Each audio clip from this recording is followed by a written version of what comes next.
আসসালামু আলাইকুম, সবাই কেমন আছেন? আশা করছি সবাই ভালো আছেন। এখন আমরা দেখবো নবম দশম শ্রেণীর সাধারণ গণিত এর অধ্যায় 7 থেকে সম্পাদ্য 1। সম্পাদ্য 1 করতে হলে আমাদের কয়েকটি বিষয় ভালোভাবে লক্ষ্য রাখতে হবে। প্রথমে পেন্সিলটি ভালোভাবে শার্প করে নিতে হবে এবং কম্পাসটিও খুব ভালোভাবে টাইট করে নিতে হবে, কারণ কম্পাসটি লুজ হলে চিত্র আঁকতে এদিক সেদিক সরে যেতে পারে, পরে চিত্রটি নাও নিতে পারে। তাই কম্পাসটি ভালোভাবে টাইট করে নিতে হবে, যাতে করে চিত্র আঁকার সময় এদিক সেদিক না সরে যায়। ঠিক আছে, আমাদের সম্পাদ্য কি দেওয়া আছে দেখা নেওয়া যাক। দেওয়া আছে ত্রিভুজের ভূমি সংলগ্ন একটি কোণ ও অপর দুই বাহুর সমষ্টি দেওয়া আছে, ত্রিভুজটি আঁকো। আমরা মনে করলাম যে ত্রিভুজের ভূমি হচ্ছে 3 সেন্টিমিটার।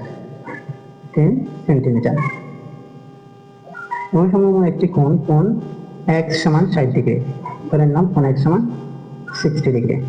অপর দুই বাহুর সমষ্টি দেওয়া আছে, মনে করলাম ত্রিভুজের দুই বাহুর সমষ্টি হচ্ছে 7 সেন্টিমিটার। আচ্ছা, ত্রিভুজটি আঁকো। এই তথ্যগুলোর আলোকে আমরা ত্রিভুজটি আঁকার চেষ্টা করবো ইনশাআল্লাহ।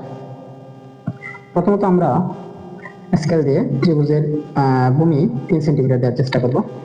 দুঃখিত, আমি কলম দিয়ে আঁকছি যাতে করে চিত্রটি স্পষ্ট হয়, তাই আপনারা কাঠ পেন্সিল ব্যবহার করবেন। এখানে 0 থেকে 3 সেন্টিমিটার পর্যন্ত নিয়ে আসবো।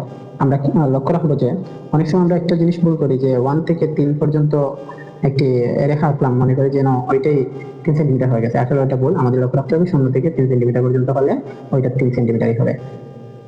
এবার আমরা অপর দুই বাহুর সমষ্টি যেটা দেওয়া ছিল ওইটা দেওয়ার চেষ্টা করি। অপর দুই বাহুর সমষ্টি দেওয়া ছিল 7 সেন্টিমিটার, আমরা দিলাম 7 সেন্টিমিটার।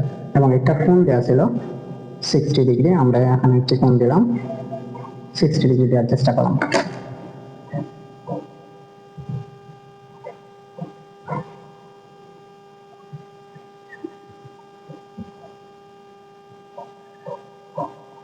আচ্ছা ঠিক আছে, তাহলে আমরা ধরলাম ভূমি এ আর উপর দুই বাহুর সমষ্টি s আর একটি কোণ x সমান 60 ডিগ্রি। এই তিনটা তথ্যের উপর ডিপেন্ড করে আমরা চিত্রটি আঁকার চেষ্টা করব। আমরা যে কোনো একটি রশ্মি নিলাম, যে কোনো রশ্মি b নিলাম, যে কোনো রশ্মি b থেকে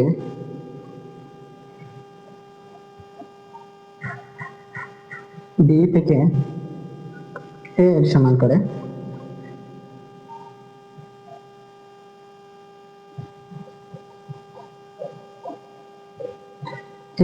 করে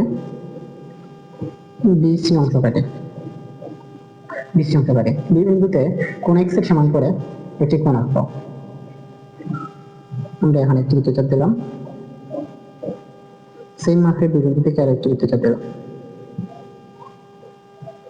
তারপর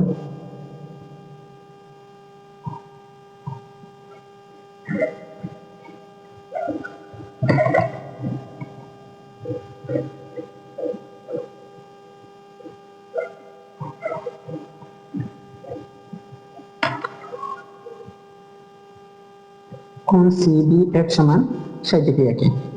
এখন BF থেকে S এর সমান করে BD অংশ কাটবো। BF থেকে S এর সমান করে BD অংশ কাটি। এবার CD যোগ করে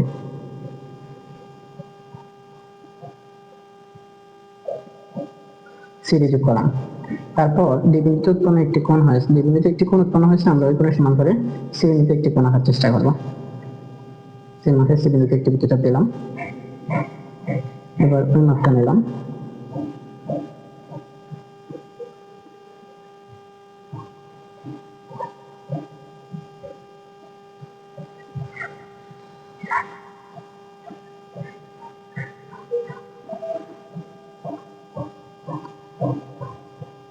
C বিন্দুতে কোণ BDC এর সমান করে কোণ BCG আঁকি। এবার CG আর BF পরস্পর A বিন্দুতে ছেদ করে, তাহলে ABC দৃষ্ট ত্রিভুজ। আমাদের চিত্রটি হয়ে গেল। আমরা বিবরণটা আবার বলার চেষ্টা করছি, আপনারা সবাই লক্ষ্য করবেন। যে কোনো রাশির B থেকে A এর সমান করে BC অংশ কাটি। B বিন্দুতে কোণ X এর সমান করে কোণ CBF আঁকি। BF থেকে S এর সমান করে BD অংশ কাটি, DC যোগ করে। C বিন্দুতে কোণ BDC এর সমান করে কোণ DCG আঁকি। CG ও BF পরস্পর A বিন্দুতে ছেদ করে, তাহলে ABC দৃষ্ট ত্রিভুজ।